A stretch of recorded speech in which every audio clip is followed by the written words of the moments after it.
दोस्तों नमस्कार। यह है मार्गदर्शन फॉर सिविल सर्विसेज। मैं अनुराग चौधरी। दोस्तों एनसीईआरटी श्रृंखला में आज की वीडियो में आप पढ़ेंगे 8वीं कक्षा के विज्ञान का अध्याय 11 बल तथा दाब। दोस्तों इस अध्याय में आप जानेंगे अपकर्षण या अभिकर्षण बल क्या होता है, बल के लिए कोई न कोई क्रिया अवश्य करनी पड़ती है, बल का प्रभाव क्या होता है, यानी बल से क्या क्या चीज़ों में परिवर्तन आता है, जैसे गति में, आकृति में, आकार में, इन सब में परिवर्तन होता है। घर्षण बल क्या होता है, चुंबकीय बल, गुरुत्वाकर्षण बल और वायुमंडलीय दबाव क्या होता है, इन सब के बारे में, और अंत में इस अध्याय का सारांश। तो आइए शुरू करते हैं आज का अध्याय 11 बल तथा दाब। दोस्तों पिछली कक्षाओं में या कक्षा 7 में आपने विज्ञान के बारे में पढ़ा है। विज्ञान में आपने पढ़ा है कि वस्तुएं गति कैसे करती हैं और हम ये कैसे निश्चित करते हैं कि कोई वस्तु दूसरी वस्तु से अधिक तेजी से गतिशील है, किसी वस्तु द्वारा एकांक समय में चली गई दूरी क्या बताती है, और आप ये भी जानते हैं कि ज़मीन पर लुढ़कती हुई गेंद जैसी कोई गतिशील वस्तु धीमी हो जाती है और कभी कभी अपनी गति की दिशा भी बदल सकती है, और ये भी संभव है कि गेंद धीमी हो जाए और अपनी दिशा भी बदल ले। क्या आपने कभी सोचा है कि गतिशील वस्तु धीमी या तेज कैसे हो सकती है अथवा अपनी गति की दिशा कैसे बदल सकती है? तो दोस्तों आइए अपने दिन प्रतिदिन के कुछ अनुभवों को स्मरण करते हैं। जैसे जब किसी फुटबॉल को गतिशील करने के लिए आप क्या करते हैं, किसी गतिशील गेंद को और अधिक तेजी से चलाने के लिए आप क्या करते हैं, एक गोली गेंद को किस प्रकार से रोकता है, और क्षेत्र रक्षक या फील्डिंग करने वाला जो है बल्लेबाज द्वारा हिट की गई गेंद को कैसे रोकते हैं। इसके अलावा कुछ प्रश्न और कि हॉकी का खिलाड़ी हॉकी से प्रहार करके जो है किसी गतिशील गेंद की दिशा को कैसे बदलता है। इन सब स्थितियों में दोस्तों गेंद की गति को तेज या धीमा किया जाता है, चाहे गोलकीपर हो, फुटबॉलर हो, या फिर हॉकी खेलने वाला या क्रिकेटर का बैट्समैन हो। तो ये सब क्या करते हैं, गेंद की गति को या तो तेज करते हैं या धीमा करते हैं, अथवा इनकी गति को दिशा को बदलते भी हैं। और जब हम ये कहते हैं, जब किसी गेंद को धक्का देते हैं, फेंकते हैं, ठोकर मारते हैं या फिर प्रहार करते हैं तो उस पर बल लगाया जाता है। देखिए बहुत ही महत्वपूर्ण है, जब हम किसी गेंद पर ठोकर लगाते हैं, उसको गति देते हैं या फिर उसको रोकते हैं तो उस पर बल लगाया जाता है। अब प्रश्न ये उठता है दोस्तों कि बल क्या है, जिन वस्तुओं पर ये लगाया जाता है उन पर क्या प्रभाव डालता है, और इस अध्याय में हम इसी के बारे में पढ़ेंगे कि बल क्या है, इसके प्रभाव या परिणाम क्या होते हैं। तो देखिए बल या तो अपकर्षण होता है या फिर अभिकर्षण उत्पन्न करता है, जैसे उठाना, खोलना, बंद करना, ठोकर मारना, हिट करना, प्रहार करना, धक्का देना, खींचना आदि ऐसी क्रियाएं हैं जो प्रायः कुछ कार्यों का वर्णन करने के लिए प्रयोग की जाती हैं, और इनमें से हर कार्य प्रायः वस्तु की गति में किसी प्रकार का परिवर्तन लाने का प्रयास करता है। और क्या आप इन शब्दों की जगह एक शब्द या अधिक शब्दों का प्रयोग करते हैं? आइए जानते हैं। यहाँ पर देखिए कि एक गोलकीपर किस प्रकार से गोल बचा रहा है, और यहाँ पे एक हॉकी की खिलाड़ी गेंद पर कैसे प्रहार कर रहा है, और क्षेत्र रक्षक गेंद को रोकने का प्रयास कर रहा है।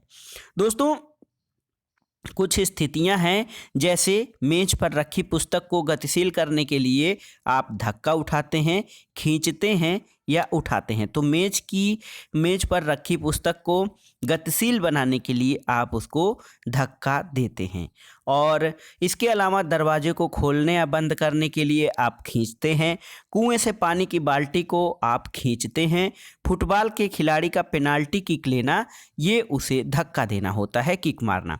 तो दोस्तों क्या आपने ध्यान दिया है कि इनमें से प्रत्येक कार्य को अभिकर्षण यानी खींचना और अपकर्षण यानी धक्का देना अथवा दोनों रूप में व्यक्त किया जा सकता है। हम जो भी बल लगाते हैं या तो उसका अभिकर्षण यानी खींचते हैं या फिर अपकर्षण या धक्का देते हैं। दोस्तों क्या इससे आप ये निष्कर्ष निकाल सकते हैं कि किसी वस्तु को गति में लाने के लिए उसे धक्का देना होता है या फिर खींचना पड़ता है। बहुत ही महत्वपूर्ण चीज़ है दोस्तों। किसी भी वस्तु को गतिमान करने के लिए या उसकी स्थिति में परिवर्तन करने के लिए दो कार्य करने होते हैं, या तो धक्का देना जिसको कि शुद्ध हिंदी में अपकर्षित करना कहते हैं, या फिर खींचना होता है जिसको कि अभिकर्षित करना होता है। दोस्तों विज्ञान में किसी वस्तु पर बल लगाने वाले धक्के या अभिकर्षण या खिंचाव यानी अपकर्षण को बल कहा जाता है। इसलिए हम ये कह सकते हैं कि वस्तुओं को दी गई गति जो है वो बल लगाने के कारण होता है। और वस्तु पर बल कब लगता है, आइए जानते हैं। यहाँ पर जो पहेली है दोस्तों, वो सोचती है कि चुंबक एक लोहे के टुकड़े को अपनी ओर आकर्षित कर लेता है। क्या आकर्षण भी एक खिंचाव या अभिकर्षण है? किसी चुंबक के दो समान ध्रुवों के बीच प्रतिकर्षण के बारे में आप क्या सोचते हैं? यह खिंचाव या अभिकर्षण है या धक्का है यानी अपकर्षण है? तो दोस्तों बल जो है ये क्यों लगते हैं? तो बल अन्योन्य क्रिया के कारण लगते हैं। मान लीजिए कोई आदमी स्थिर कार को पीछे खड़ा है और उसकी उपस्थिति के कारण कार गति में आ पाएगी। मान लीजिए कि जब आदमी कार को धक्का लगाना प्रारंभ करता है, अर्थात वह इस पर बल लगाता है, तो कार लगाए गए बल की दिशा में गति करना आरंभ कर सकती है। लेकिन ध्यान दीजिए कि किस प्रकार से कार को गति देने के लिए आदमी को इसे धक्का लगाते रहना होगा। यानी कोई कार, किसी आदमी अगर जो कोई कार के पीछे खड़ा है तो वो कार ऐसे ही गतिमान नहीं हो सकती है, लेकिन जब आदमी द्वारा कार पर धक्का लगाया जा रहा है तो वो गतिमान हो सकती है। लेकिन थोड़ी देर गति के बाद उसे छोड़ नहीं देना होता है, बल्कि उसे लगातार गतिमान रखने के लिए धक्का लगाते रहना पड़ेगा। इसके अलावा दोस्तों तीन स्थितियां हैं जिसमें संभव है कि आप बता सकते हैं इन स्थितियों में कौन खींच रहा है और कौन धक्का दे रहा है। देखिए पहला जो चित्र है, यहाँ पर दोनों लड़कियां एक दूसरे को धक्का देती हुई प्रतीत होती हैं। यहाँ पे एक दूसरे को धक्का दे रही हैं। लेकिन ये दूसरा चित्र है, इसमें क्या हो रहा है, लड़कियों का एक जोड़ा एक दूसरे को खींचने का प्रयत्न कर रहा है। इसके अलावा यहाँ पर देखिए ये जो व्यक्ति है और बैल, यहाँ पर आदमी और गाय जो है दोनों एक दूसरे को खींचते हुए प्रतीत कर रहे हैं। और यहाँ पर दर्शाई गई दोनों स्थितियों में लड़कियाँ एक दूसरे पर बल लगा रही हैं। क्या यह बात आदमी और गाय पर भी लागू होती है? दोस्तों ये जो उदाहरण आपने देखा है, इनसे ये निष्कर्ष निकाला जा सकता है कि बल लगाने के लिए कम से कम दो वस्तुओं में अन्योन्य क्रिया होती है। यानी दो वस्तुएं बहुत ही जरूरी हैं और उनके बीच अन्योन्य क्रिया होनी आवश्यक है। और इस प्रकार दो वस्तुओं के बीच अन्योन्य क्रिया के कारण उनके बीच बल लगता है। तो पहला ये है कि वस्तुओं के बीच अन्योन्य क्रिया के कारण बल लगता है। दूसरी चीज आइए जानते हैं बलों की खोजबीन। आइए कुछ बलों के बारे में सीखने का प्रयत्न करें। जैसे एक क्रियाकलाप आपको करना है। आप जानते हैं विज्ञान में क्रियाकलाप का बहुत ही महत्व है। किसी भारी वस्तु जैसे मेज या संदूक लीजिए जिसे आप जोर से धकेलने पर ही गति में ला सकें। इसे अकेले धकेलने का प्रयत्न कीजिए। क्या आप इसे खिसका पाते हैं? अब आप अपने किसी मित्र से कहिए कि बक्से को उसी दिशा में धकेलने में आपकी मदद करे। तो क्या आप अब इसको खिसकाना आसान है? ऐसा क्यों हुआ, क्या आप बता सकते हैं? देखिए दोस्तों, जब किसी भारी वस्तु को आप बल लगाते हैं, अकेले नहीं धकेल पाते हैं, यानी वस्तु वो अधिक भारी है और आपका बल कमज़ोर है। लेकिन जब दो लोग धकेलते हैं तो वस्तु गति में आ जाती है और आसानी से। लेकिन जब दो मित्र एक भारी वस्तु को धक्का देते हैं एक ही दिशा में तो वह वस्तु गतिमान हो जाती है। लेकिन जब विपरीत दिशा में, यानी देखिए एक दोस्त एक तरफ से और दूसरा दोस्त उसके विपरीत दिशा से बल लगाता है तो वो वस्तु गतिमान नहीं होती है। दोस्तों यहाँ पर देखिए रस्सा कस्सी का जो खेल होता है उसमें दो टोलियाँ एक दूसरे को विपरीत दिशा में खींचती हैं। दोनों टोलियों के सदस्य रस्से को अपनी दिशा में खींचने का प्रयत्न करते हैं और कभी कभी ये होता है कि रस्सा बिल्कुल भी नहीं खिसकता है। तो इससे ये अंदाज़ा लगाया जा सकता है कि दोनों में जो टोली अधिक तेज़ी से खींचती है वो अधिक बल लगाती है। अंत में खेल में जीत उसी की होती है। बल लगाने से कुछ स्थितियां होती हैं दोस्तों, जैसे जब किसी वस्तु पर एक ही दिशा में बल लगाया जाता है तो लगाए गए बल जुड़ जाते हैं। देखिए जब किसी वस्तु पर एक ही दिशा में बल लगाया जाता है तो लगाए गए बल जुड़ जाते हैं और बल की मात्रा अधिक हो जाती है। जैसे यहाँ पर देखिए, जब दोनों दोस्त मिलकर बक्से को एक ही दिशा में धकेल रहे हैं तो भारी बक्सा भी सरकने लगता है यानी खिसकने लगता है। और दूसरी चीज, यदि किसी वस्तु पर दो बल विपरीत दिशा में कार्य करते हैं तो इस पर लगने वाला कुल नेट बल दोनों बलों के अंतर के बराबर होता है। देखिए, रस्सा कस्सी के खेल में जब दोनों टोलियां रस्से पर बराबर बल लगाकर खींचती हैं तो रस्सा किसी भी दिशा में नहीं जाता है, लेकिन जब एक बल दूसरे से बड़ा या छोटा या अधिक या कम हो जाता है तो बल की प्रबलता प्रायः इसके परिणाम से नापी जाती है। और बल के बारे में बताते समय हमें उस दिशा का भी उल्लेख करना आवश्यक होता है जिसमें बल कार्य करता है। और ये भी याद रखिए कि यदि लगाए गए बल की दिशा या परिमाण में परिवर्तन हो जाए तो इसका प्रभाव भी बदल जाता है।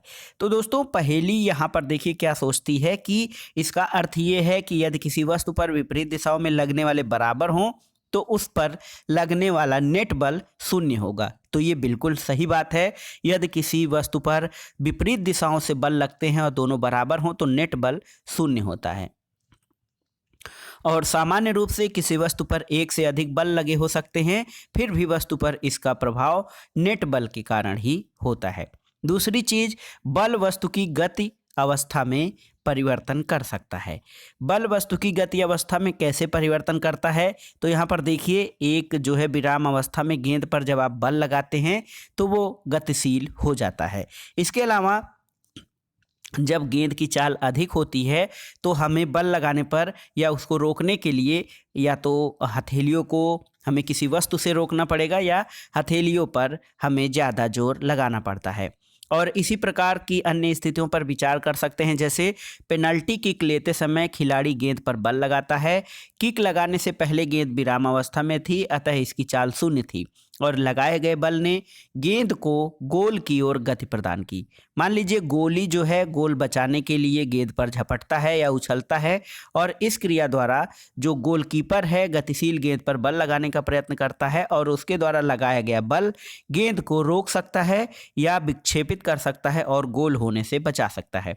और यदि गोलकीपर गेंद को रोकने में सफल हो जाता है तो इसकी चाल शून्य हो जाती है। दोस्तों, ये सभी प्रयोग और प्रेक्षण ये सुझाते हैं कि किसी वस्तु पर लगाए गए बल द्वारा उसकी चाल बदली जा सकती है, यानी बल से किसी वस्तु की गति और दिशा में परिवर्तन किया जा सकता है। और यदि लगाया गया बल गति की दिशा में है तो वस्तु की चाल बढ़ जाती है और यदि बल वस्तु की दिशा के विपरीत है तो वस्तु की चाल कम हो जाती है। देखिए, यहाँ पर बूझो कहता है कि मैंने बच्चों को एक दूसरे से रबर के टायर या किसी घेरे को धकेल कर तेज चलाने की होड़ लगाते देखा है। अब मैं समझ गया हूँ कि धक्का देने पर टायर की चाल क्यों बढ़ जाती है, क्योंकि धक्का देने पर उसी दिशा में फिर से धक्का देने पर जो टायर है उसकी चाल बढ़ जाती है और उसको लगातार गतिमान बनाने के लिए हमें लगातार जो है बल लगाना पड़ता है। दोस्तों, यहाँ पे है एक क्रियाकलाप करना है कि किसी समतल सतह पे गेंद रखिए और गेंद से धक्का देकर चलाइए और रास्ते में अपने ज्यामिति बॉक्स से होकर एक पैमाना रखिए। ऐसा करने से आप गतिशील गेंद पर बल लगाएंगे और क्या पैमाने से टकराने के बाद गेंद उसी दिशा में गति करती रहती है। इस क्रियाकलाप को दोहराइए और प्रत्येक बार पैमाने को इस प्रकार रखिए कि ये गतिशील गेंद के पथ के पहले से भिन्न कोण पर बनाए गए स्थिति में परिवर्तन से टकराने के बाद गेंद की गति दिशा के बारे में अपने प्रेक्षण नोट करिए। दोस्तों, किसी समतल सतह पर जब गेंद को धक्का देकर गतिशील करना होता है या फिर रास्ते में रखे पैमाने से टकराने के बाद गेंद की दिशा अलग अलग हो जाती है। कुछ और उदाहरण आप देख सकते हैं, जैसे वॉलीबॉल के खेल में खिलाड़ी प्राय विजयी चाल बनाने के लिए गतिशील गेंद को धक्के देकर अपनी टीम के साथियों के पास पहुंचा देते हैं और कभी कभी जोर से प्रहार करके गेंद को मैदान के दूसरी ओर पहुंचा दिया जाता है। और इसी प्रकार क्रिकेट में बल्लेबाज बल्ले से गेंद पर बल लगाकर अपना शॉट खेलते हैं। इन स्थितियों में गेंद की गति की दिशा में कोई परिवर्तन होता है? बिल्कुल। ये सभी उदाहरण जो आप देख रहे हैं इनमें बल लगाने के कारण गतिशील गेंद की चाल और दिशा बदल जाती है। इसी प्रकार के अन्य उदाहरण भी प्रस्तुत किए जा सकते हैं। दोस्तों, किसी वस्तु की चाल अथवा उसकी गति की दिशा दोनों में होने वाले परिवर्तन को इसकी गति की अवस्था में परिवर्तन द्वारा व्यक्त किया जाता है। तो बल लगाने से किसी वस्तु के गति की अवस्था में परिवर्तन होता है। इसका अर्थ ये है किसी वस्तु की चाल अथवा उसकी गति की दिशा दोनों में होने वाला परिवर्तन गति की अवस्था में परिवर्तन कहा जाता है।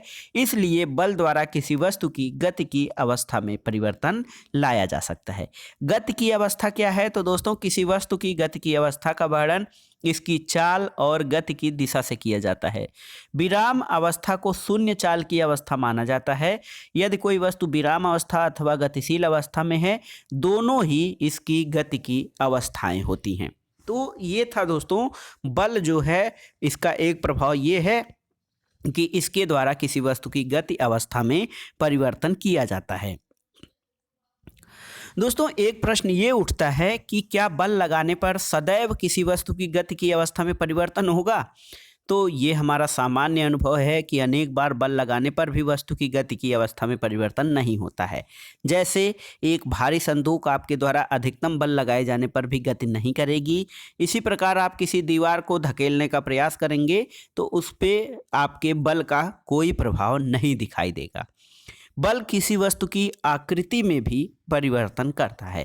दोस्तों कुछ स्थितियां हैं यहाँ पर देखिए। एक प्लेट में गूथा हुआ आटा हाथ से नीचे की ओर दबाने पर इसकी गति की अवस्था में तो नहीं, लेकिन आकृति में परिवर्तन होता है। इसी प्रकार साइकिल की गद्दी पर बैठकर जब आप गति लगाने का प्रयास करते हैं तो गति में परिवर्तन होता है।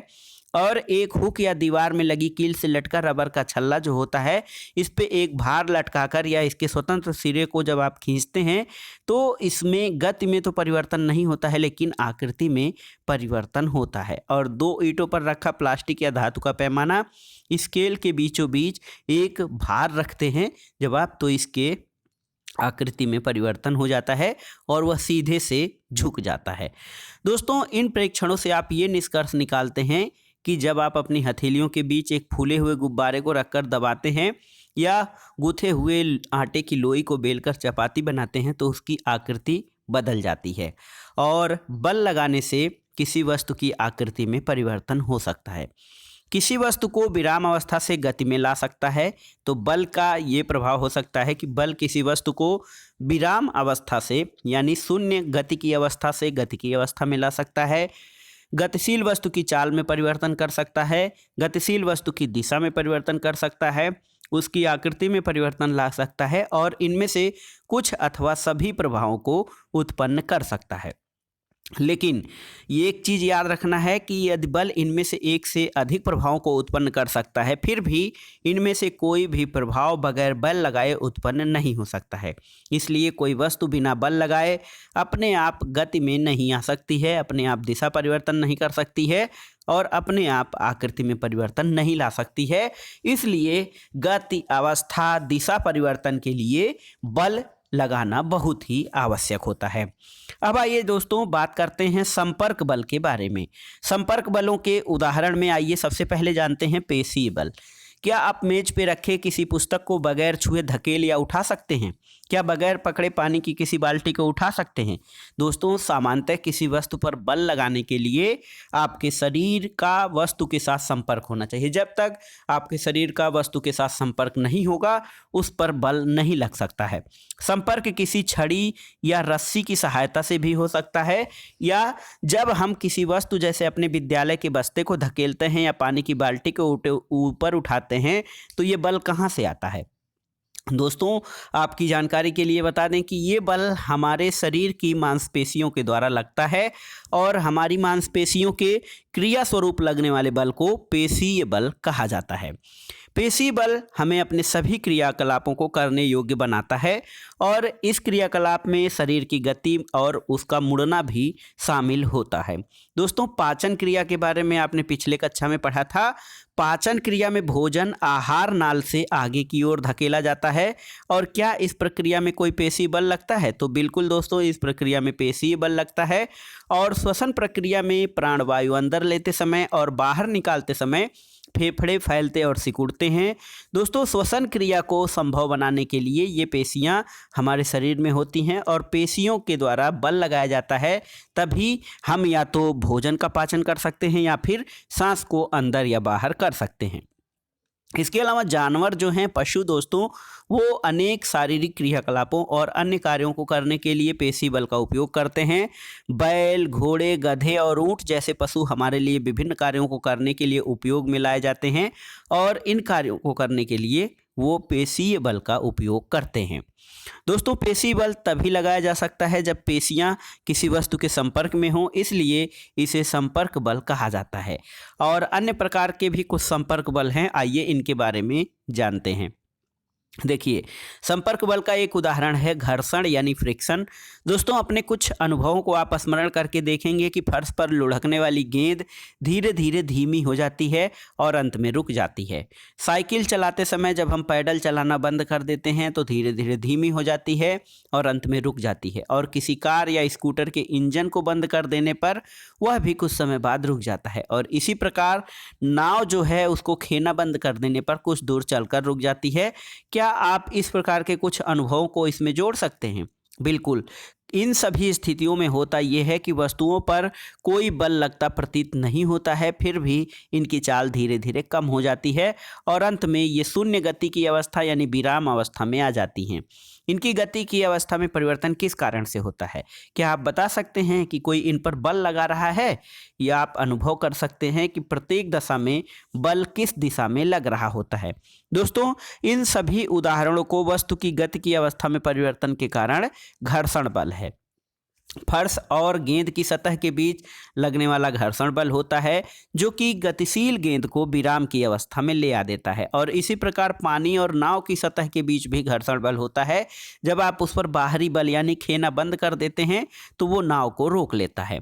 दोस्तों, घर्षण बल जो है सभी गतिशील वस्तुओं पर लगता है और इसकी दिशा जो होती है सदैव गति की दिशा के विपरीत होती है। घर्षण बल सभी गतिशील वस्तुओं पर लगता है और घर्षण बल की दिशा वस्तु की गति की दिशा के विपरीत होती है। घर्षण बल दो सतहों के बीच संपर्क के कारण उत्पन्न होता है, इसलिए यह भी संपर्क बल का एक उदाहरण है। और देखिए यहाँ पे किस प्रकार से उदाहरण के द्वारा आप जान सकते हैं कि संपर्क बल के क्या क्या फायदे हो सकते हैं।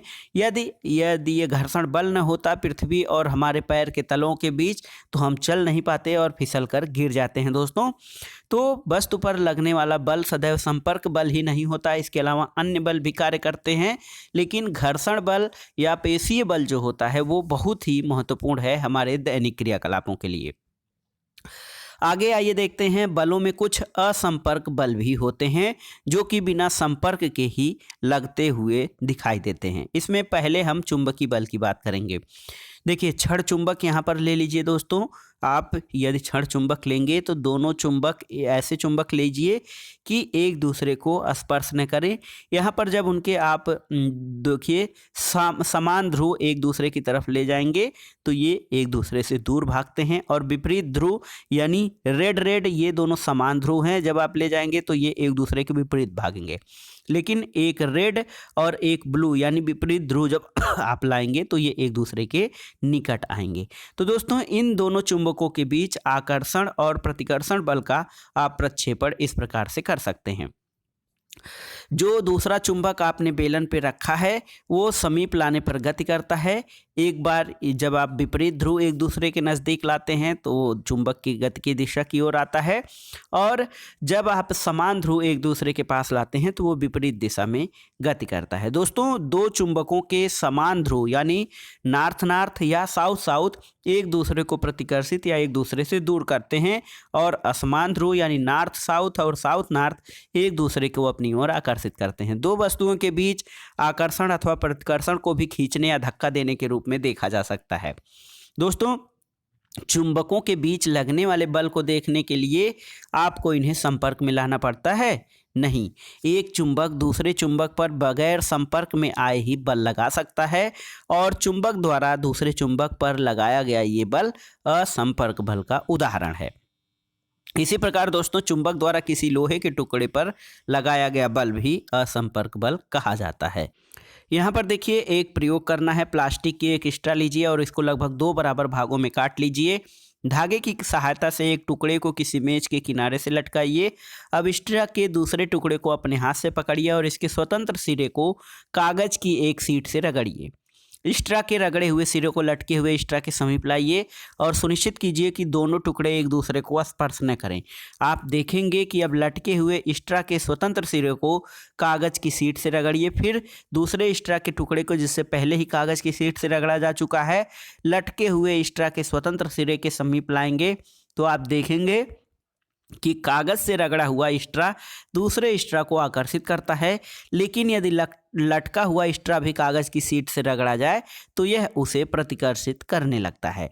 तो दोस्तों, एक आवेशित वस्तु द्वारा किसी दूसरी आवेशित वस्तु या अनावेशित वस्तु पर लगाया गया बल स्थिर वैद्युत बल कहलाता है और वस्तुओं के संपर्क में न होने पर भी यह बल कार्य करता है, इसलिए इसे स्थिर वैद्युत बल असंपर्क बल का ही एक उदाहरण माना जाता है। तीसरा एक प्रकार का बल है दोस्तों गुरुत्वाकर्षण बल।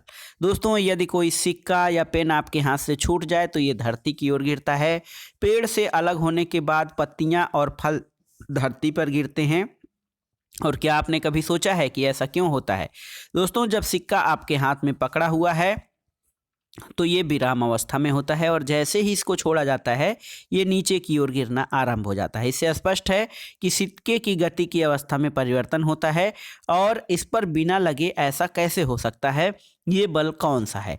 तो दोस्तों, वस्तुएं पृथ्वी की ओर इसलिए गिरती हैं क्योंकि पृथ्वी उन्हें अपनी ओर आकर्षित करती है और इस बल को गुरुत्व बल या केवल गुरुत्व कहते हैं। यह एक आकर्षण बल है। गुरुत्व बल जो होता है वो प्रत्येक वस्तु पर लगता है। गुरुत्व बल हम सभी पर हर समय बगैर हमारी जानकारी के लगता रहता है। जैसे ही हम कोई नल खोलते हैं या पानी धरती की ओर बहने लगता है, ये सब गुरुत्व बल के कारण ही होता है। गुरुत्व बल के कारण ही नदियों में पानी नीचे की ओर बहता जाता है। दोस्तों, गुरुत्व बल ये केवल पृथ्वी का ही गुण नहीं है। वास्तव में दुनिया की सभी वस्तुएं, चाहे वो छोटी हों या बड़ी हों, एक दूसरे के ऊपर बल लगाती हैं। यह गुरुत्वाकर्षण बल कहलाता है। अब बल के बाद आइए जानते हैं दाब यानी प्रेशर। दोस्तों, पिछली कक्षा में आपने पढ़ा है कि तूफान या चक्रवात के समय प्रबल पवन घर की छतों को भी उड़ा ले जाती है और आप ये भी जानते हैं कि पवन और चक्रवात वायु दाब के अंतर के कारण बनते हैं। और क्या दाब और बल में कोई संबंध है? तो इसका जो उत्तर है दोस्तों, बल और दाब में संबंध है। यदि किसी लकड़ी के तख्ते में एक कील को इसके सिरे से ठोकने का जब आप प्रयास करते हैं तो आप सफल हो जाते हैं। अब कील के नुकीले सिरे से ठोकने का प्रयास कीजिए, क्या इस बार आप ठोक पाते हैं? देखिए, लकड़ी के नुकीले किरे को तो आप मेज के उसमें ठोक लेते हैं। सब्जियों को किसी कुंठित या ब्लंट और तीखे चाकू से काटने का प्रयास कीजिए, तो जो तीखा चाकू होता है वो आसानी से सब्जियों को काट देता है। दोस्तों, जिस क्षेत्रफल पर बल लगाया जाता है, जैसे कील के नुकीले सिरे पर, वह इन कार्यों को आसान बनाने में एक भूमिका निभाता है। तो इस प्रकार से जो बल है दोस्तों और दाब में संबंध होता है, वो संबंध क्षेत्रफल के आधार पर लगाया जाता है। किसी पृष्ठ के एकांक क्षेत्रफल पर लगने वाले बल को दाब कहा जाता है। दाब की परिभाषा आप इस प्रकार से दे सकते हैं कि किसी पृष्ठ के प्रति एकांक क्षेत्रफल पर लगने वाला बल दाब कहा जाता है। दाब का फार्मूला है दाब इज इक्वल टू बल डिवाइडेड बाय क्षेत्रफल जिस पर ये लगाया जाता है। तो दोस्तों, यदि हम किसी छोटे क्षेत्रफल पर बल लगाते हैं तो वो आसानी से अपना कार्य कर लेता है और उसका प्रभाव ज़्यादा होता है। दोस्तों, यहाँ पर पहेली ये कहती है कि अब मेरी समझ में आया कि कुलियों को जब भारी बोझ उठाना पड़ता है तो वे अपने सिर पर एक कपड़े को गोल लपेट कर क्यों रखते हैं, और इस प्रकार वे अपने शरीर से बोझ के संपर्क क्षेत्रफल पर बढ़ा लेते हैं। उनके शरीर पर लगने वाला दाब कम हो जाता है और वे बोझ को आसानी से उठा सकते हैं। दोस्तों, देखिए, यहाँ पे ये है कि बल बराबर हो तो पृष्ठ का क्षेत्रफल जितना कम होगा उस पर दाब उतना ही अधिक होगा।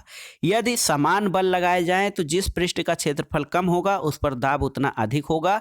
क्योंकि कील के नुकीले सिरे का क्षेत्रफल इसके शीर्ष की अपेक्षा बहुत कम है, इसलिए वही बल कील के नुकीले सिरे को लकड़ी के तख्ते में ठोकने के लिए पर्याप्त होता है। लेकिन यदि चौड़े या नुकीले सिरे को हटाकर चौड़ा सिरा कर दिया जाए तो उसके लिए और भी अधिक बल लगाना पड़ेगा। दोस्तों, द्रव और गैसों द्वारा भी दाब लगाया जाता है। क्या आप इसके बारे में जानते हैं? तो यहाँ पर देखिए, एक प्लास्टिक की ऊंचाई देखिए, किस प्रकार से एक प्लास्टिक की ऊंचाई किसी बर्तन की तली पर पानी द्वारा लगाया जाने वाला दाब पानी के स्तंभ की ऊंचाई पर निर्भर करता है। यहाँ पे आप प्रयोग से आप देख सकते हैं। इसके अलावा दोस्तों, ये बोतल में ये यहाँ पर देखिए कुछ एक बोतल के द्वारा प्रयोग करना है कि द्रव बर्तन की दीवारों पर दाब डालता है या नहीं। तो एकदम सही है दोस्तों, जो द्रव है ये जो है नीचे की ओर गहराई की ओर बर्तन की दीवार पर दाब डालता है, और ये सब उसके कारण होता है कि जो इसका प्रेशर होता है द्रव का भी एक दबाव होता है। इसके अलावा दोस्तों, यहाँ पर देखिए प्लास्टिक का एक आप बोतल ले लीजिए, इसमें जब आप छेद कर देते हैं तो बर्तन की दीवारों पर समान गहराई पर समान दाब पड़ता है, और ये जो फोर्स है पानी गिरने की जो दिशा है एक ही जगह गिरती है। इससे ये पता चलता है कि जब एक समान ऊंचाई पर आप कोई छेद करेंगे तो वहाँ से बर्तन की जो दीवारें हैं उन पर समान गहराई पर समान दाब लगता है। इसके अलावा दीवारों पर दाब डालते हैं, जब आप दीवारों पर दाब डालते हैं तो जो गैसें हैं वो भी दबाव डालती हैं, जिस बर्तन में रखी जाती हैं उसकी दीवारों पर दाब डालती हैं। जब आप किसी गुब्बारे को फुलाते हैं तो मुंह को क्यों बंद करना पड़ता है? यदि किसी फुलाए हुए गुब्बारे को मुंह में खोल दें तो क्या होगा? मान लीजिए आपके पास ऐसा गुब्बारा है जिसमें सुराख है, क्या आप इसे फुला पाएंगे? नहीं। तो इससे ये पता चलता है दोस्तों कि वायु जो है प्रत्येक दिशा में दबाव डालती है, और यदि साइकिल की ट्यूब में पंचर हो तो इसके अंदर की हवा का क्या होता है, ये हवा निकल जाती है, और इससे इसका मतलब ये है कि गैस जिस बर्तन में रखी जाती है द्रव की तरह वो भी उसकी दीवारों पर दाब डालती है। दोस्तों, ये देखिए बूझो कहता है कि जल संभरण के लिए प्रयोग किए जाने वाले पाइपों के लीक करते हुए जोड़ों या सुराखों को मैंने पानी के फव्वारों को बाहर आते देखा है। क्या यह पानी द्वारा पाइप की दीवारों पर लगाए जाने वाले दाब के कारण नहीं है? तो बिल्कुल, जब पाइप तेज गति से किसी पाइप से तेज गति में कोई द्रव बहता है तो उसकी सुराखों से पानी जो है अत्यंत तेजी से निकलता है, जो कि द्रव द्वारा उसकी दीवार पर लगाए गए दाब के कारण होता है। इसके बाद आइए जानते हैं वायुमंडलीय दाब यानी एटमॉस्फेरिक प्रेशर के बारे में। दोस्तों, हमारे चारों ओर वायु है और वायु के इस आवरण को वायुमंडल कहा जाता है। वायुमंडलीय वायु पृथ्वी के तल से कई किलोमीटर की ऊंचाई तक फैली हुई है, और ये वायु भी दबाव डालती है। दोस्तों, इस वायु के द्वारा लगाए गए दाब को वायुमंडलीय दाब कहते हैं, और प्रति एकांक क्षेत्रफल पर लगाए जाने वाले बल को दाब कहते हैं। यदि हम एक इकाई क्षेत्रफल की कल्पना करें और इसके ऊपर वायु से भरा एक लंबा बेलन खड़ा हुआ माने, तब इस बेलन में वायु का भार वायुमंडलीय दाब के बराबर होगा। दोस्तों, इकाई क्षेत्रफल पर वायु स्तंभ का भार वायुमंडलीय दाब के बराबर होता है। दोस्तों, वायुमंडलीय दाब कितना है इसके परिणाम के बारे में विचार करते हैं। एक अच्छी रबड़ का एक चूसक या शकर लीजिए। यह रबड़ के एक छोटे प्याले की भांति दिखाई देता है, देखिए यहाँ पर है, और इसको किसी समतल चिकने पर बिना जोर से दबाइए। क्या यह पृष्ठ में चिपक जाता है? तो दोस्तों, इसको खींचकर पृष्ठ से उठाने का प्रयास करिए, क्या आप इसमें सफल हो पाते हैं? एक पृष्ठ पे दबाया हुआ रबड़ का जो चूसक है तो वो कप और पृष्ठ के बीच क्या करता है, अधिकांश वायु बाहर निकाल देता है, और चूसक पर वायुमंडलीय दाब लगता है, इसलिए वह पृष्ठ के साथ चिपक जाता है। अब चूसक को जब पृष्ठ से खींचकर अलग करते हैं तो उसके लिए जितना लगाया गया बल होता है ये इतना अधिक होना चाहिए कि यह वायुमंडलीय दाब को पार कर सके, और इस क्रियाकलाप को संभवतः आपको वायुमंडलीय दाब के परिणाम का अनुमान लग गया होगा। वास्तव में यदि चूसक और पृष्ठ के बीच में से समस्त वायु को निकाल दिया जाए तो किसी भी मनुष्य के लिए चूसक को पृष्ठ से खींचकर अलग कर पाना संभव नहीं होता है। इसलिए आप अनुमान लगा सकते हैं कि वायुमंडलीय दाब बहुत अधिक होता है। दोस्तों, यहाँ पर देखिए बूझो कहता है यदि मेरे सिर का क्षेत्रफल 15 सेंटीमीटर इंटू 15 सेंटीमीटर हो तो मैं अपने सिर पर वायु का कितना भार वहन कर रहा हूँ।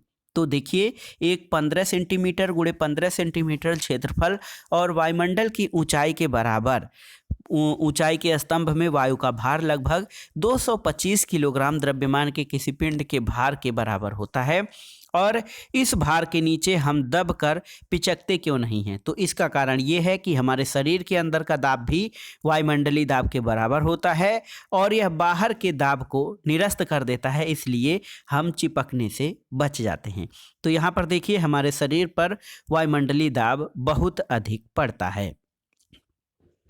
दोस्तों, क्या आप जानते हैं 17वीं शताब्दी में जर्मनी के एक वैज्ञानिक ऑटो वान गेरिक इनका नाम था। इन्होंने बर्तनों से वायु को बाहर निकालने के लिए एक पंप का आविष्कार किया और इस पंप की सहायता से उन्होंने नाटकीय ढंग से वायुदाब के बल का प्रदर्शन किया।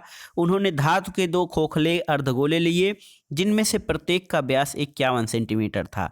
इन गोलों को एक साथ जोड़कर उनके बीच की वायु निकाल दी गई और तब प्रत्येक अर्धगोले पर 8-8 घोड़े विपरीत दिशा में खींचकर अलग करने के लिए लगाए गए और वायु का दाब इतना अधिक था कि इतने गोले भी इन अर्धगोलों को अलग नहीं कर पाए। तो आप समझ सकते हैं वायुमंडलीय दाब कितना अधिक होता है। तो ये जो अध्याय था बल और दाब, इस अध्याय में आपने क्या सीखा उसके बारे में आइए जानते हैं। बल धक्का देना यानी अपकर्षित करना या खींचना यानी अभिकर्षित करना हो सकता है। बल 2 वस्तुओं के बीच अन्योन्य क्रिया के कारण लगता है। बल का परिणाम और दिशा दोनों होते हैं। किसी वस्तु की चाल में परिवर्तन अथवा गति की दिशा में परिवर्तन अथवा दोनों में होने वाले परिवर्तन का अर्थ है इसकी गति की अवस्था में परिवर्तन होना। किसी वस्तु पर लगने वाला बल उसकी गति की अवस्था में अथवा उसकी आकृति में परिवर्तन कर सकता है। किसी वस्तु पर लगने वाला बल उसके साथ संपर्क बल में आने पर या संपर्क में आए बगैर भी लग सकता है। और इसके अलावा दाब प्रति एकांक क्षेत्रफल पर लगने वाले बल को दाब कहते हैं। द्रव और गैसें भी बर्तन की दीवारों पर दाब लगाते हैं और हमारे चारों ओर की वायु द्वारा या वायुमंडल द्वारा लगाए गए दाब को वायुमंडलीय दाब या एटमॉस्फेरिक प्रेशर कहा जाता है। तो दोस्तों, ये था आज का वीडियो 8वीं कक्षा के विज्ञान का अध्याय 11 बल तथा दाब। इस अध्याय से बल और दाब को आप आसानी से समझ गए होंगे और कुछ उदाहरणों के माध्यम से हमने इसको समझाने का प्रयास भी किया है। वीडियो आपको कैसा लगा हमें कमेंट बॉक्स में ज़रूर बताइएगा। वीडियो को लाइक करें, शेयर करें और इस चैनल मार्गदर्शन फॉर सिविल सर्विसेज को सब्सक्राइब करें। वीडियो देखने के लिए धन्यवाद दोस्तों, नमस्कार।